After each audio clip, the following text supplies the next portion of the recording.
that the market is being saturated with trucks, or capacity is loosening. What that tells us is it's just slower across the board. Freight isn't moving as regular as it has. I mean, we've been seeing tons of freight. Even with the higher rates, brokers are still making more money this year than they have in years past. Even with the higher rates and the tight capacity, the data shows that we're still on a tonnage basis, still moving more freight this year than any year in the past, because the economy has been absolutely booming. So we still have a lot of trucks out there, not enough to cover the freight, but the economy has been just phenomenal, which is a good sign for us. It's still a lot of freight being moved, and I think there's just a lot of trucks that are slow right now as well. So it's coming from all sides right now. It's just that time of year. It's just a weird market, and it's nothing to be up in arms about, nothing to worry about. It's very, very typical. Brokers are still struggling a little. Rates are coming down. When we have seen that, we haven't had to pay quite as much as we would have prior to this little bit of a downturn. And we do pay, I mean, for LTL stuff, we typically end up paying full truckload rates, but we're seeing those rates start to come back down. And it's just interesting to see that it's not a whole lot easier when the truck capacity loosens up a little bit, and it's harder to get better rates on the trucking side. It's still a little hard to get good rates on the broker side as well. So it's kind of a unique market we're in right now.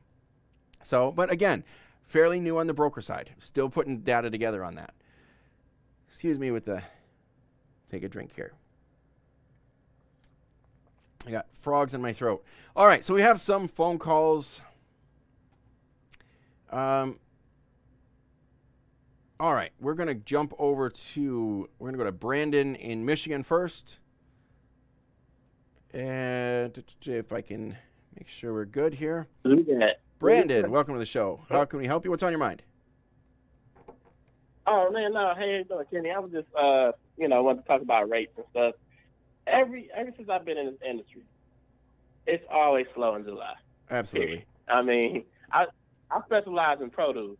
And soon after the holiday was over, and the South produce just tanked quick, which was suspected. They were still shipping, but I think the biggest thing is people don't know the markets and know when it shifts.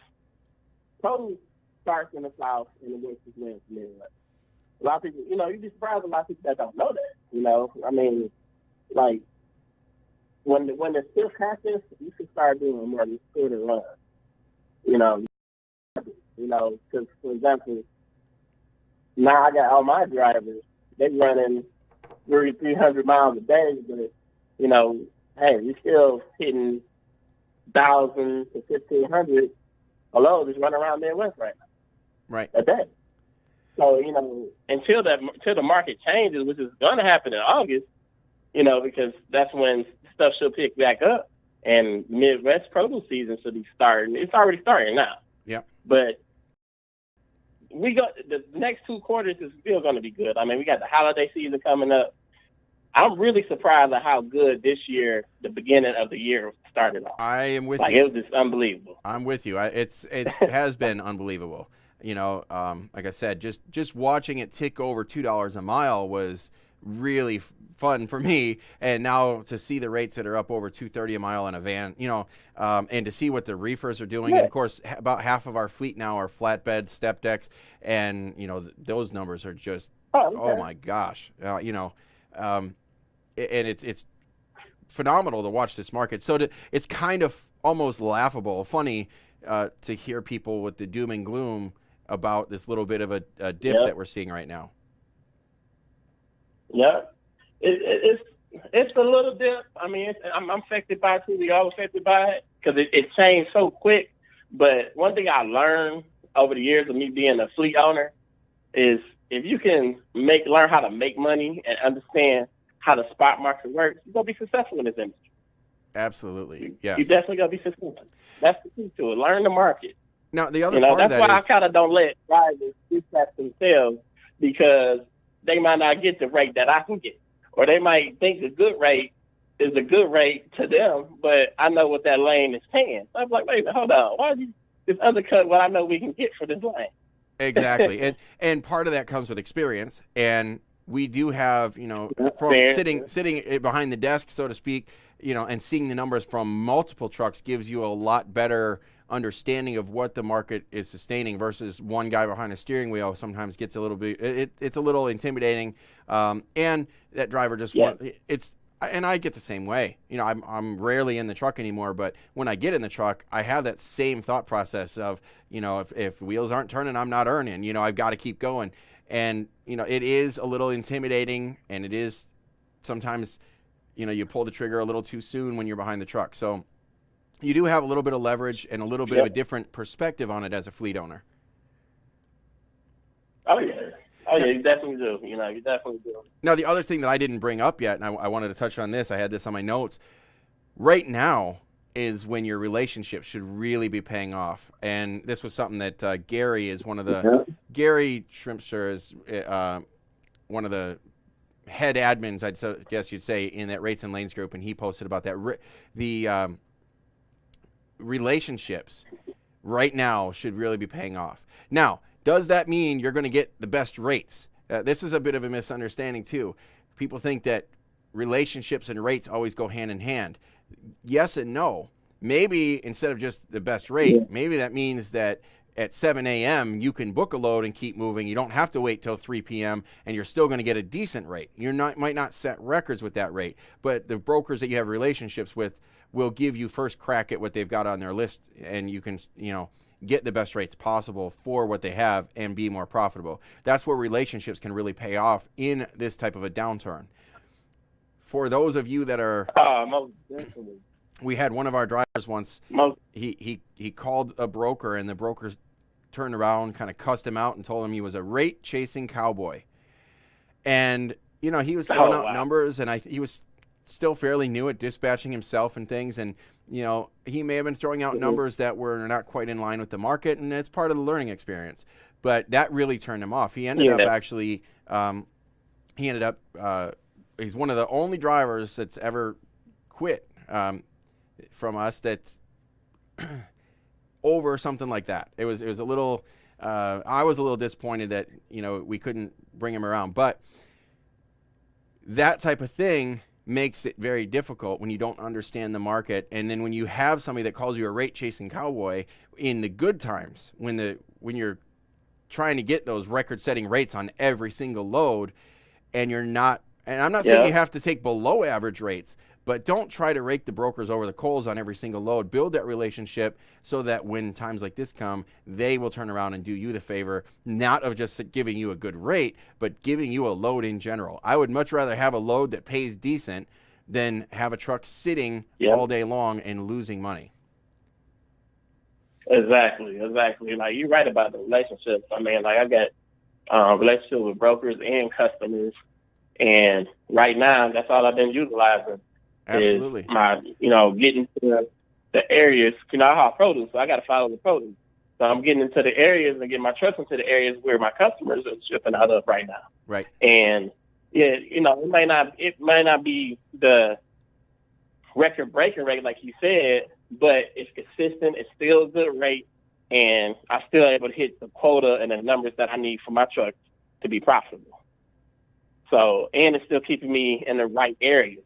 Like, we're in West. Our produce season is starting soon, or is just starting, and it's going to continue to be that way for the next couple of months. So, absolutely, right in time for the holiday rush. Exactly, this is the best year.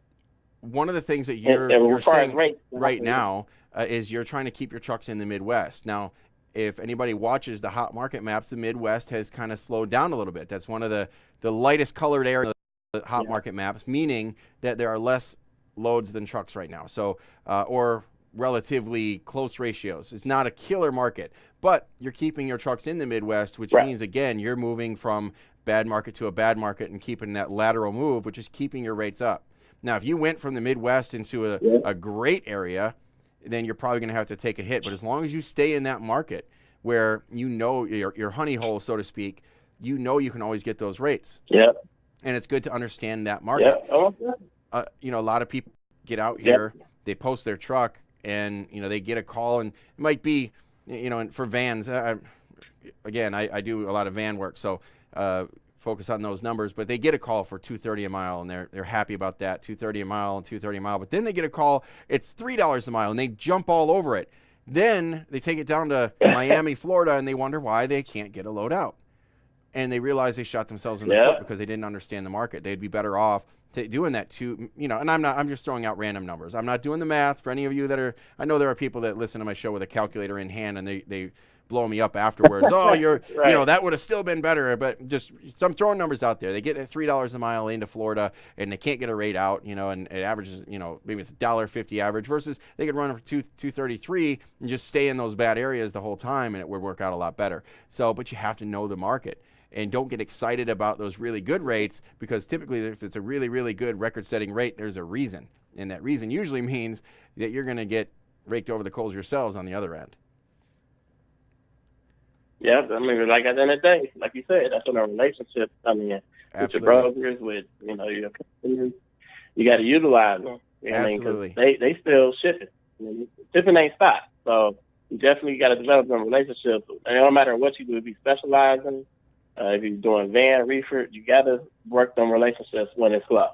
Because they're going to remember you, they're going to know who you are, and they're going to know how you run. And when the market is record-setting, yes, get your rates while you can, but don't try to take advantage of the brokers. I mean, it's fantastic if you can rake them over the coals and make them come out of pocket and all that stuff, and that's what you see these guys bragging about in the Facebook groups.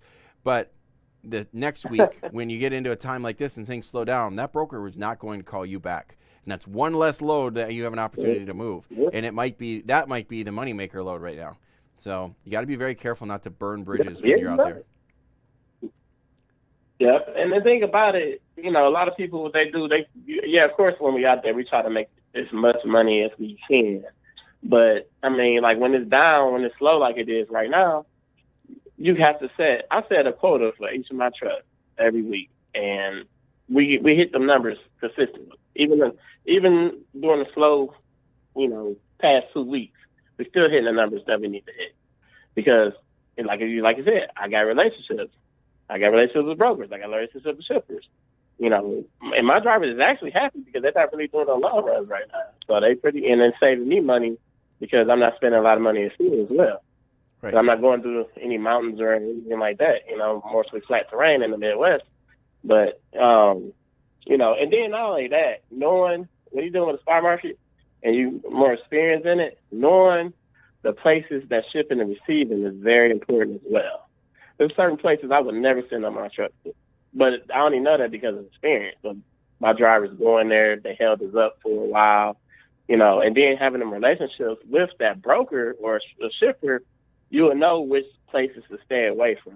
And I use, my drivers use Google. When they get directions, they Google it and see the reviews, and that helps them out a lot. They call me and tell me, "Hey, Brandon, this customer got bad reviews. This receiver, I might be here for a while." Then that's when I call the broker and be like, "Hey, look, I got to take the attention. We're going to be here for a while." Because I'm seeing 10 reviews of negativity of being held up. So I try to avoid them areas where I know there's a bad shipping and receiving as far as time, because, especially now with ELDs in full effect this year, you got to be on that as well. Absolutely. Well, I appreciate the call, Brandon. I'm going to put you back on hold. We've got a couple other callers on. We'll get to these guys. But it absolutely matters to understand the markets, understand where you're going, keep your trucks in the best markets to stay profitable. That doesn't always mean staying in the markets where you always have the load to truck ratio in your favor. Maybe it does, but you can do just as well in the bad markets too. The relationships absolutely pay off. We're going to go to Steve in Georgia. Steve, welcome to the show. What's on your mind? Hey, thanks for taking my call. Can you hear me okay? Yeah, you're a little quiet, but we can deal with that. Okay. One of the questions that I wanted to ask you is that this coming 13th of September, I'll be in business for over a year. Okay. Being in having my own authority for a year, and I have called you several times in the past, and you was the one that kind of coached me on filing my own authority and all. Okay. And Yeah, I right remember now, talking to you before. Congratulations. Yes, sir, and I do appreciate it. And I'm not factoring my loads or anything. Okay. In which, in some cases, that some of the brokers are basically just putting me on the back burner because because I'm not factoring, and most of the time I have to wind up filing on the bond in order to get paid. But my question is that I know they were saying something about credit worthiness. Right. That that that they put the factoring companies on the front burner because the factoring company can be able to go in and put it on, put a credit for late payment or whatever that may be. Is what is that you talked about? Trans credit. Yeah. Okay, so there's Trans Credit and there's Ansonia. Those are the two big ones that do that. Let me talk about this a minute. First of all, you said you have to file on their most of the time. You have to file on their bond to collect payment.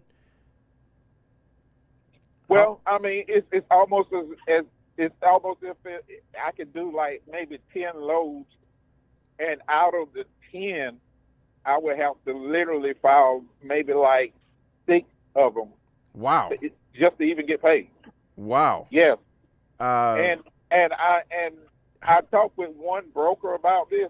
Okay. And he's saying that this is a trend not only with their company, but with a lot of other brokerage that they are doing that, because if you're a one truck operation or something like that, they may think that you don't know to file on a bond, and so they tend to put that on the back burner. But once I file on the bond and the bondsman make the phone call, within a week I get my check.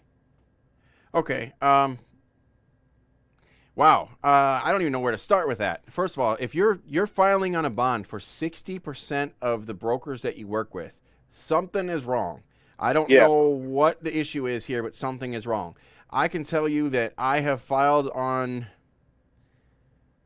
and I have literally thousands of brokers that we're set up with. And we have done, Liz, the girl that works in our office here, was telling us she does all the data entry. We are well over 1,000 loads that we've moved so far this year. I think we filed on the bond maybe twice total. So out of it's got to be something I'm not doing. There's right. something, and I don't know what your process is, but there's something there about that doesn't smell right to me. So that's one thing that I think we need to address. So the second thing is the idea that the factoring companies will be on the front burner. That's not necessarily true either.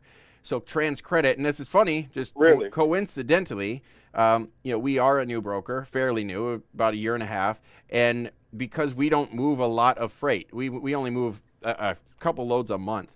We haven't moved enough freight to establish a credit score. So we have a hard time sometimes. I just mentioned we have a hard time covering loads this time of year. But somebody on the Facebook group said, Curtis says he's been in business 13 years and he's filed on 3 bonds total in 13 years. And it's pretty unusual to file on a bond. Okay, so just today, because we're going to try to start building our credit as well, we're starting to finally move enough volume of freight that it matters, and we do have an agent working under our brokerage now. So I just today signed up to work with TransCredit, and one of the features of that system is when I work with a carrier, it doesn't matter if it's one truck or a 10,000 truck carrier, once I submit payment, I can go into TransCredit and put that broker in that load information, and they will send a notification out. And, so obviously if it's a one truck carrier, I'm going to pay right away, send that notification out, and I want you to report back that I paid on time. That will establish credit. Okay. It's easier for me to do that for a one truck carrier that will remember the load than, you've got a 500 truck carrier. They don't care who I am. right? They don't care. They're not going to pay attention. Right. The broker that I worked with isn't going to send it, And some of the big brokers or some of the big carriers, rather, don't factor at all. Some of them are owned by factoring companies, or they have the cash flow and they don't need to factor. So there's no sense in dealing with that. There's nothing about a factoring company that I like. When I do not want to deal with a factoring company. This is actually something that has just absolutely had me infuriated just today, which is why I filed for this trans credit thing and I set up with them, because just today I had a carrier that would not work with me because of my because they work with a podunk little tiny factoring company. I'd never heard of them before. Some little rinky-dink place. I called them. They only had one person in their credit department to talk to. That tells you how big of a company this is.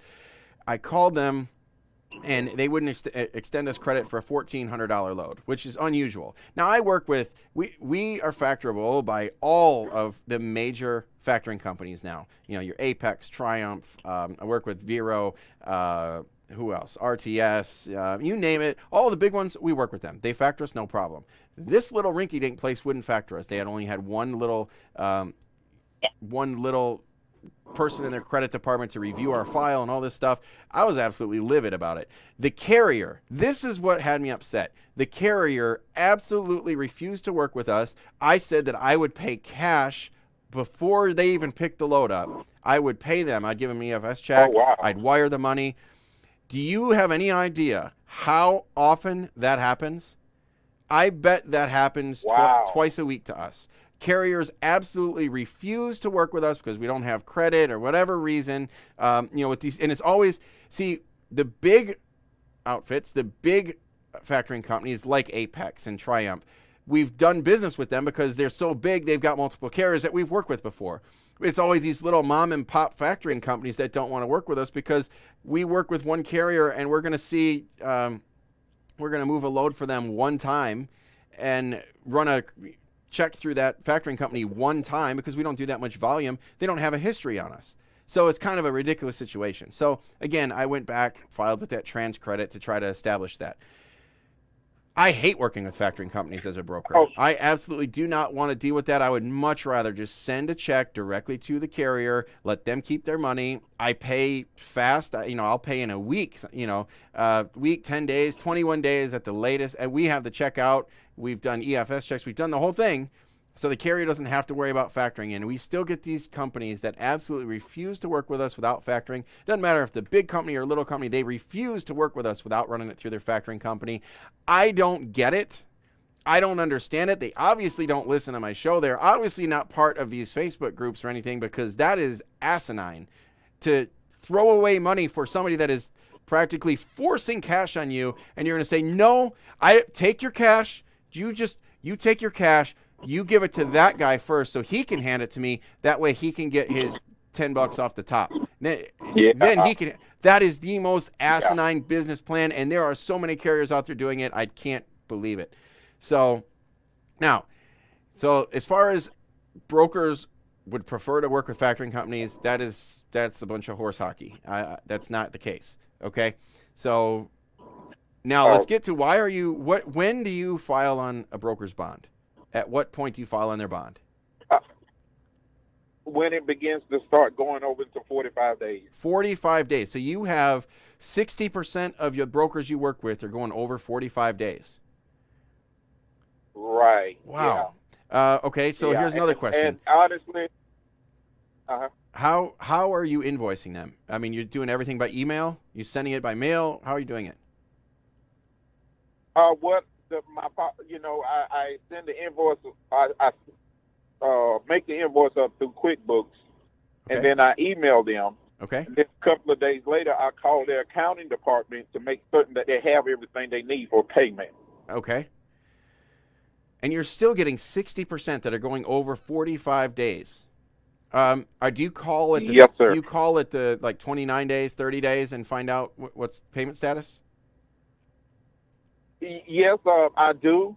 And most of the time I get to run around, the check's been mailed out. I ask for a check number and everything like that. And then within 50 days or so, 45 days to 50 days, I call back again, ask for a check number. It's a totally different check number from what they told me from the first time. Wow. Okay. So what caliber of brokers are you working with? Where are you finding these brokers? Basically, what I'm starting to do is narrow my brokers down, because what I normally do is post my truck on the load board, Right. and these brokers would call me, and we'll get the which opens up a door to where you work with a lot of brokers, and I'm seeing that now. And so now I am starting to narrow these brokers down, instead of trying to work with every broker that has a good rate, is just to work with the ones that got a good credibility with me as far as payment. Okay. When you're looking at the load boards, do you do just, I know you're not factoring yet, but do you look at their credit scores on the load boards? Typically, they're going to show you days to pay. They're going to show you a credit score, on a percentile basis. 100% is, is perfect credit. I've actually seen some that pay early. They get 101, 102%. It's the best I've seen. And some will drop down, 98, 96, 95. Do you look at those? Yes, I look at all of that, and I take it even a step further. Whenever I first got started, I signed up for a factoring company, but then I pulled out at the last minute. But they left the feature on to where I can run the credit. Okay. Whether it's approved or not through that factoring company, even though I don't factor through them. Okay. And so you only work with people that have credit worthiness through the factoring company. So yeah. So you're doing credit checks and you're still having these problems. I'm not identifying the situation. Now, my average days to pay on all our brokers, I believe it's varied. It has been getting longer. On average, I want to say we're upwards around 38 days right now, which means, if they put the check in the mail on the 30th day, you're looking at a week out for mail time and so forth. So our average days to pay, right. And it has been back and forth, was down, I think, around 36, and it's been up, around 42 in the past, but I don't have 60% of my loads going over 45 days by any means. So I'm not sure where the issue is. I'd like to, I don't think I can diagnose this problem over the phone like this, but definitely I think we need to look at your process and see what's going on.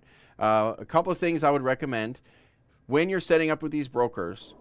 I think you need to discuss payment terms up front on every load. If it's 60% of your loads are paid late, you need to start talking with them, especially if it's brokers that you've done business with in the past. If it's somebody that paid it 45 days before or 50, 60 days before, if you go to work with them again, tell them, look, you paid me at 60 days last time, so I need COD. I need payment on delivery.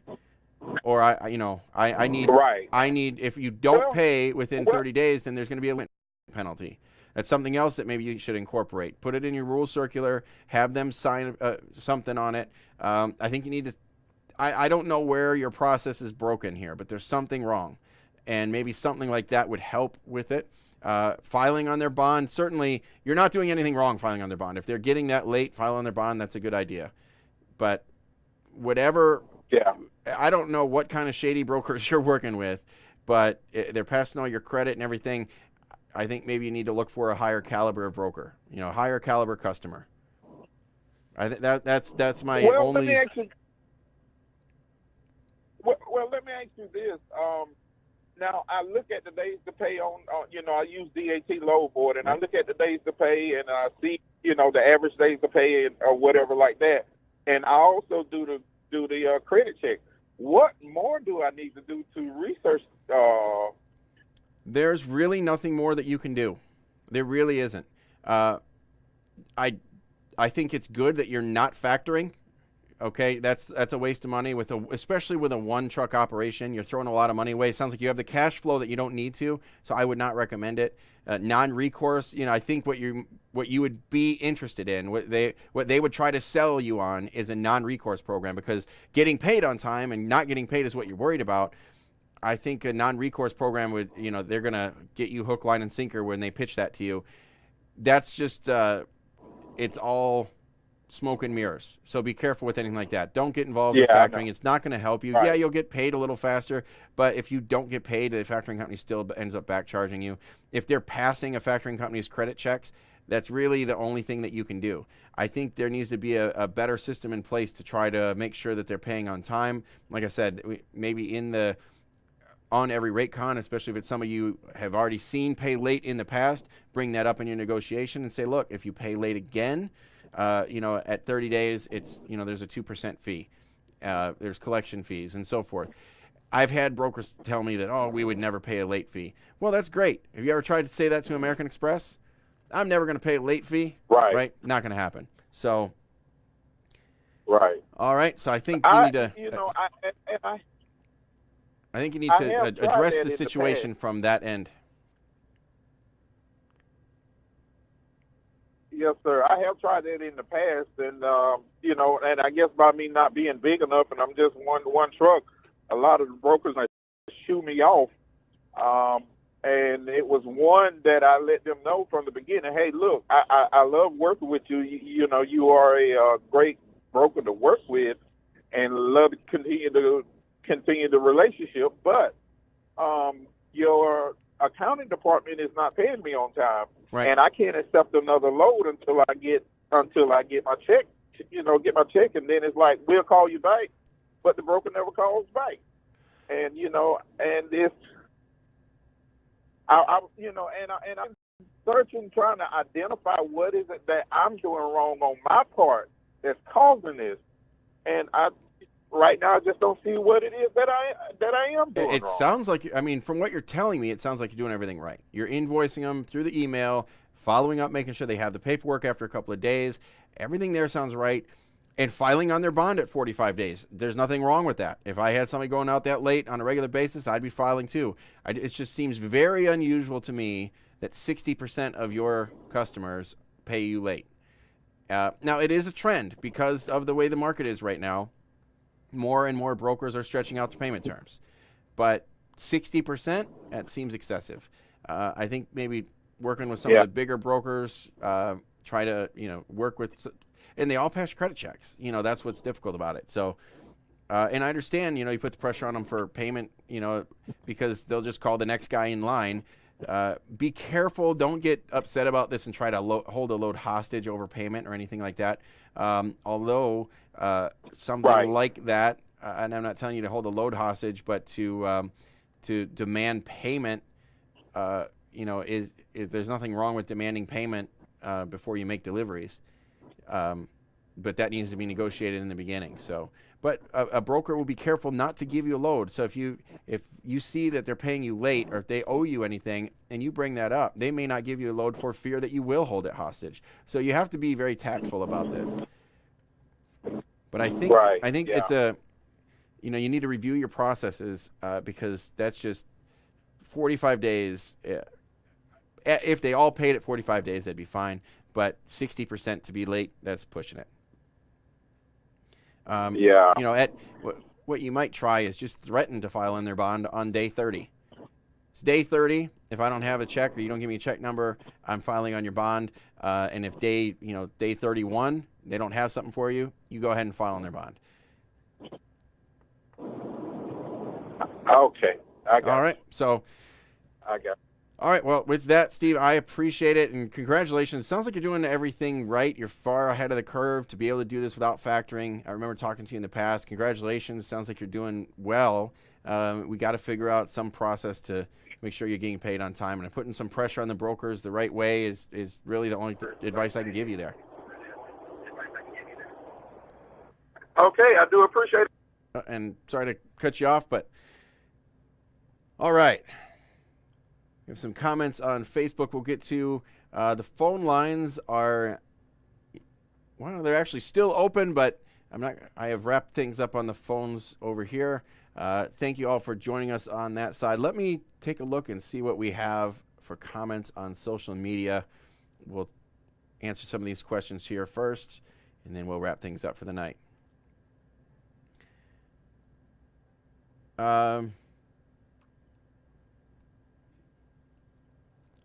Scroll to the bottom here.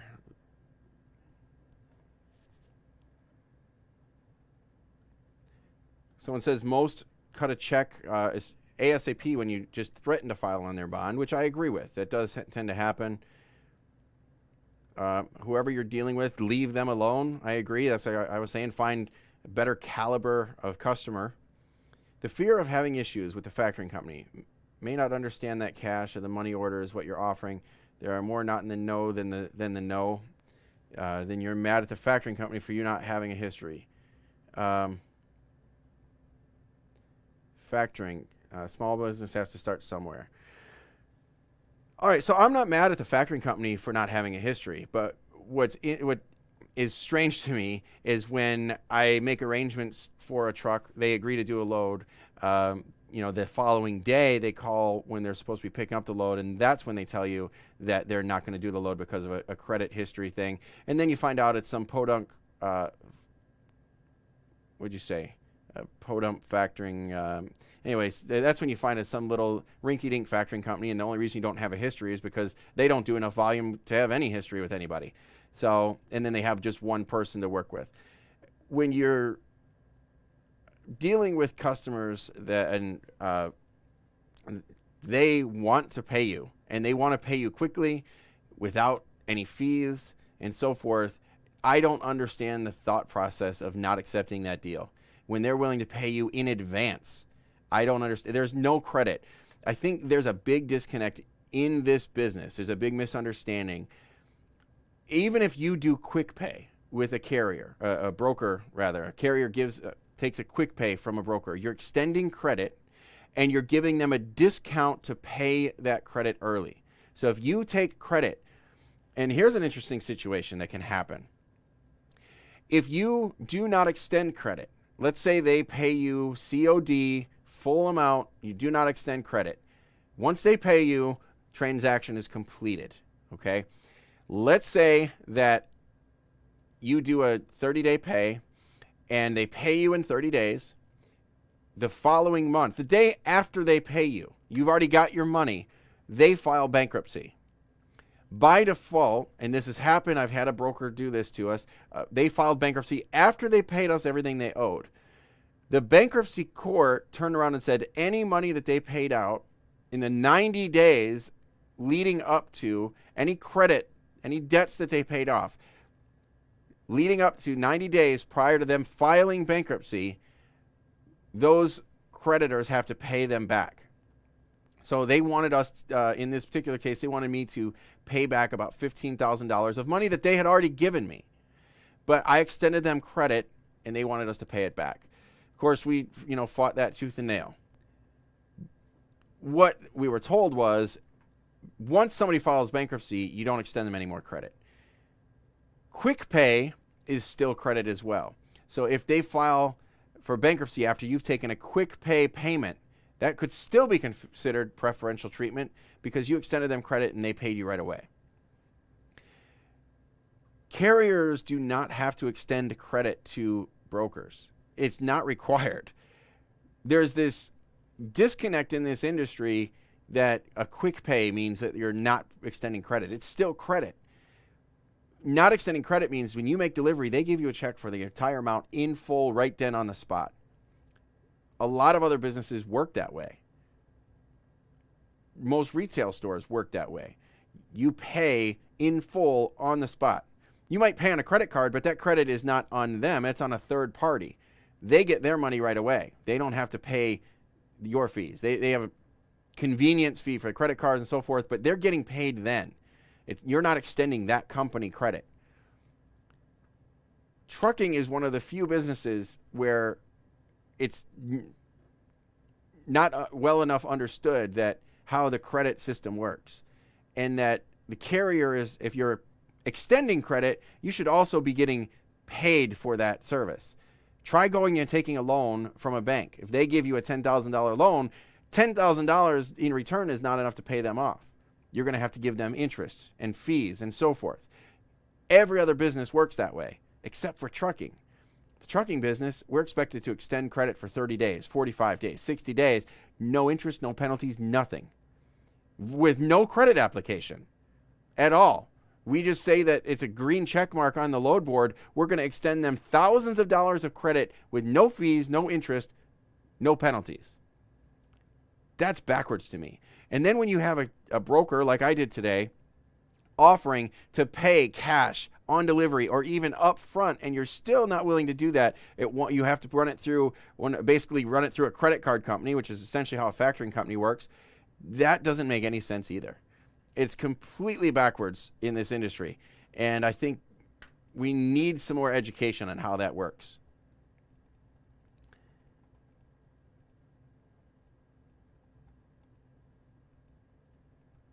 All right, and somebody said Gary said it's hard not raking them over the coals, but I agree, you do need relationships.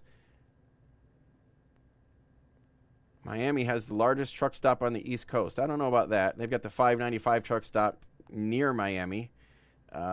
Decent size, definitely not the largest on the East. But, and that's not Miami. That's actually further north. Let's see. Glenn says, amen. After listening to you, Rico, and Chuck Snow, I have one steady lane and love the consistency. Well, congratulations, Glenn. Yeah, Rico, especially Chuck Snow when he's on. Rico's got a good show tomorrow. He's still on Kevin Rutherford's network, the Audio Road. Definitely good show. Definitely good place to find out more about rates and lanes. Chuck Snow is a monthly guest over there. I've talked to Chuck myself personally. Great guy. Owns the biggest freight broker, biggest and oldest freight broker in Canada. So he knows a lot about this business. He's got several offices in the U.S. now as well. He told me that they've reached to where they're doing over $100 million in business every year, that's a big milestone for a company like that. So check out Rico. And also on Rico's show about once a month, he's got Hank Seaton, the attorney, Hank Seaton, and I reference his material quite a bit on this as well. Buy Patriot Star stock. Yeah. When I start selling stock, I will let you all know. And no, it's not vodka. It's just water to keep the frogs down in my throat.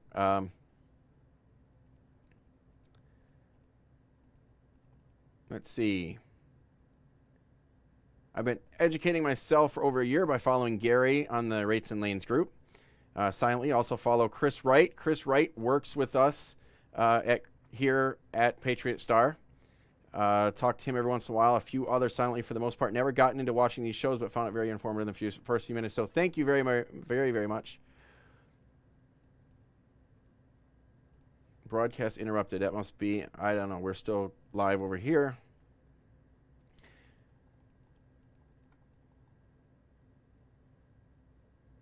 Breaking it down for me tonight, Kenny. I'm a new carrier, and you're giving me great info on this time of the year. These rates change. I'm going to keep this time of year in mind next year, learning new things daily. I'm going to come back to that. I have a comment on that I want to wrap up with before we wrap up the show for tonight. Landstar driver here running out of Baltimore area, and rates are awesome. And rates are still very good, across the board. Rates are still awesome. You have to hold out to get the best rate. That's Gary. All right, so I'm going to come back to that as well. Two things here. Understand my pricing method always included enough miles and days to get to a reasonable freight after the delivery. So, take your backhaul with you, kind of a mentality. That's Tom. Last week and this week, our rates haven't dropped. And that comment did. I don't know what happened to that. But holding out. Okay, so two things. Holding out for rates. You just call it the 3 o'clock hustle. The best time of the day to book freight. There's three kind of key times. First thing in the morning. Brokers show up to work. They've got hundreds of loads on their desk. They've got to get them moved that day. First thing in the morning, if you can book them, you can usually get a good rate and get moving for the day and stay consistent. Not the best time of the day, but it's one of the better times. Usually mid-morning, things start slowing down for brokers, and they're more willing to haggle, and they're going to push the rates down. But usually first thing in the morning is pretty good. Another good time is right before they go to lunch. So around 11 o'clock, and these are Eastern time. So 7, 8 in the morning when brokers first show up is a good time. If you can catch them on that very first phone call. Second best time might be right before lunch, around 11 o'clock noon, because at that time frame, they still have time to get trucks to their shippers and receivers before the end of business. Now, the absolute best time to get a rate when you're doing spot market on the last minute in a good market, in a very, very tight market where there are a lot more loads and trucks, is around 3 or 4 o'clock in the afternoon, and 3 o'clock hustle. So What that means is when you find yourself in that market, and for any of my drivers that are still listening, listen carefully. When you find yourself in a really, really good market in your favor as a driver, post your truck. Don't call on loads, post your truck. Start doing research on all the lanes that you're interested in. Do research on, if you find yourself in, middle of the country, do research from where you are to every major city in every direction around you, and understand the market in each one of those. So no matter what lane a broker calls to offer you, you already have some. You won't know the exact city, but you can know generally. If I'm in Ohio and I know, I looked up from Chicago, or from Dayton, Ohio to Atlanta, Georgia. I know that it pays this much. Okay, and somebody calls you and they have a load from Cincinnati to Macon, Georgia, you have a general idea of what that lane pays. It might not be exact from city to city, but you can do a little more research quickly on that, but you'll have a pretty good idea. Same thing with do a spoken wheel type search all around you, every major city in any direction, so you have a good idea of what every lane pays from your location. Then sit and wait and let them call you. When they call you at 3 or 4 o'clock in the afternoon, don't be too nervous about booking a load. Be hard on your negotiations. Stick to your numbers, and you will pull the best rates possible around 3 or 4 o'clock in the afternoon. I have seen this go 5, 6, 7 o'clock in the evening, and that is when I get the best rates. Typically, you will get the best rates in the evening, 5, 6, 7 o'clock, especially if you're dealing with, if you're in the Central or Mountain time zone. If you can be looking for freight around 4 or 5 o'clock Eastern time, that's your best market. Absolutely every single time. When you are in a good market, so when you find yourself in that really good market. Now, be careful, because the opposite can happen if you're in a bad market. So if there are more loads than trucks and you wait and you use this tactic, it can be difficult, because what may happen is now you're desperate or you're going to sit for the day. So when that happens, I find that if you're going into a bad market, so let's say you're sitting in Chicago, which is most of the time a really good market. Let's say you're sitting in the Chicago metro area and you find a load going to Miami, and they offer you a phenomenal rate. You negotiate it out, you get the absolute best, and you do your 3 o'clock hustle and you get it, 4 or 5 o'clock, you book it, go pick it up, and you head to Miami.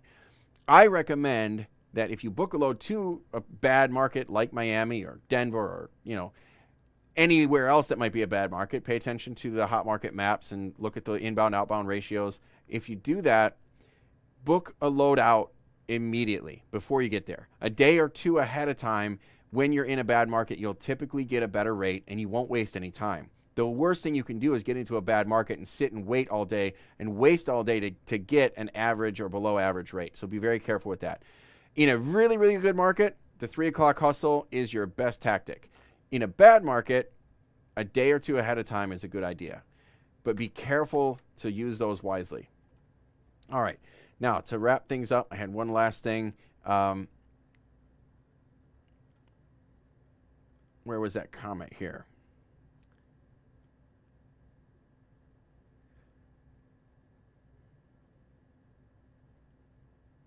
Well, my comments are falling off the screen, so I'm not sure what happened to it. Okay, so I think this is the one I was looking at. Breaking it down for me tonight. I'm a new carrier, and you're giving me great info on these times of the year these rates change. I'm going to keep this this time of the year in my next year, learning new things daily. So that, Doug. Now, Doug, I appreciate that, and I'm glad you're listening to this. That being said, you are listening. I know there are a lot of people out there that may not be, or some that aren't quite understanding what I'm saying. These rates are setting records, which means if what goes up must come down. We could see rates dip back down, for vans, back down to $1.60, $1.70 a mile. You can be profitable at those numbers if you run an efficient business and you understand your numbers and you cut the fat, essentially. You can still be profitable.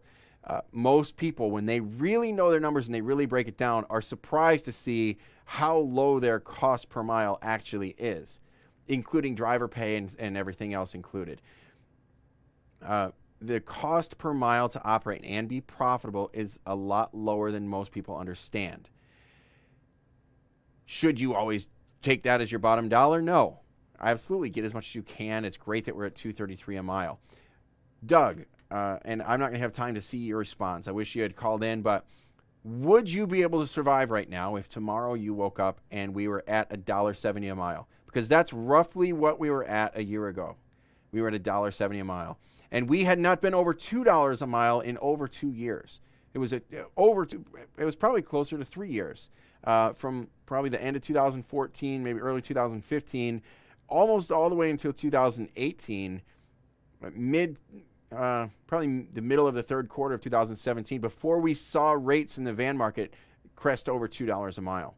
It was, and we saw it get down like mid $1.50 a mile at one point, and we had to keep trucking. That's the only way to do it.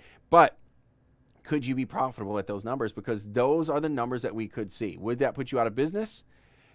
A lot of people saw these rates, and I see a lot of the other YouTubers and so forth that are out there talking about how, oh yeah, as long as, make sure that you never take rates under $2 a mile. Well, a year ago, rates over $2 a mile didn't exist. So when their advice is, make sure you base your rates and your business plan on being able to be profitable at no less than $2 a mile. That's great, but there is a possibility that the averages drop below $2 a mile. Will it happen right away? I'm not sure, but we could be approaching the $2 mark. I started the show talking about that. We could get down to 210, might get down to $2 a mile before this downturn really turns around. And then as we go into August, I think things will pick back up again. Be very, very careful. A lot of people went out and bought new trucks, new trailers. They also maybe bought a new house and a new Harley and a new boat and a couple of jet skis, new pickup truck to pull them all around. Will you survive if and when rates turn around? It's really not an if. It really is. It's when rates turn around and level out. I don't know that we're going to see the mid $1.50 to $1.60 like we saw 2016, I think it was 2017. We may not get too far below $2 a mile ever again because we have the ELDs and we have tight capacity. But at the same time, finding a used truck right now is difficult. I mean, they're pulling premiums for used trucks because the market is hot right now. If you don't go order a new truck, you're looking at almost a year out to get a new truck because factories are building them as absolutely as fast as possible, and the big fleets are sucking them up. So they are doing everything they can to fill the void. There are a lot of new trucks coming on, a lot of drivers. They are doing everything they can to fill the void. I saw advertisements for driver pay now, paying as much as 75 cents per mile for teams. 75 cents a mile. I mean, the driver pay is coming up. The 30-something cents a mile now is a thing of the past. I think, you might see that with training companies, and that's about it. But 50, 55, 60 cents a mile now is becoming normal for solos, 75 cents a mile for a team. So they're luring new drivers in. And they may not be the best quality drivers, but they're doing what they can. They're buying new trucks. I have, pretty much doubled my fleet size, and certainly the drivers that came over to Patriot Star, the carriers that they left, filled those holes with other trucks, and they're certainly always trying. So, and we're still hiring at Patriot Star as well. So, absolutely, the capacity is filling the gap. That's how the free market works. Be very, very careful. Understand your numbers. Run a tight ship and know what you're doing. That being said, everybody, ladies and gentlemen, it is about half an hour overtime. Thank you all very much for joining us. We'll do this again next week.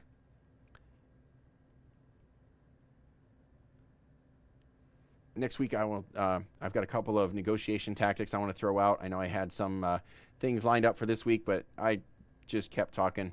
I need to learn to shut up and get to the topic. So, again, thank you all for joining me. For those of you still on the Facebook feed, thank you there as well. Thank you for and a lot of callers stuck with us even into the overtime hour. So thank you there. And YouTube. Remember, you can find us I talked about it a lot today, Trucking Rates and Lanes group. That's we're well over 20,000 members in that group. So that's awesome. Some good discussions there. For those of you looking at getting your own authority, Trucking with Authority, there's a group and a page. This video is linked through the page, but the group has some files in that section, step by step on how to get your own authority. If you are a carrier, Motor Carrier Meetup is another group. Smaller group, we're not pushing for numbers there, 300 or so. Every single person in that group has been vetted and has shown us their MC number to verify that they are an actual carrier. So there's a lot of good discussion over there. 90 seconds. And that being said, ladies and gentlemen,